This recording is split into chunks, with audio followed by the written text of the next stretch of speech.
Hello everyone, আমি সুকন্যা। আমি সেদিন চলে গিয়েছিলাম ইকো পার্কে। সরি আমি নয়, শুধু আমি, মা, বৌদি আর আমাদের কুট্টুর সোনা। তো ইকো পার্কে ঢোকার মুখেই দেখলাম এই ফুলগুলো কিন্তু এই শীতের মরশুমে আলাদাই সৌন্দর্য এনে দেয়, তাই না?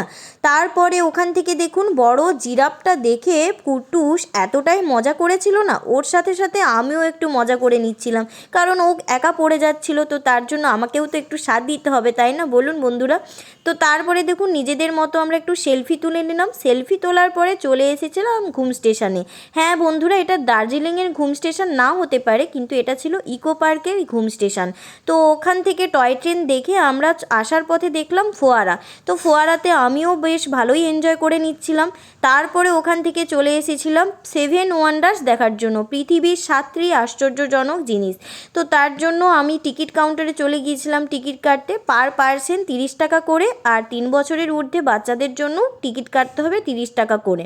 তো তারপরে ঢুকে আমরা একটু টিফিন করে নিচ্ছিলাম। মিও আমোর থেকে কিছু খাবার কিনে নিয়ে গিয়েছিলাম, টিফিন করে নিচ্ছিলাম। তারপরে দেখতে পেলাম শাহজাহানের বানানো মমতাজের জন্য সেই তাজমহল। আমাদের হাজবেন্ডরাও যদি বানায় খুব ভালো হয় না?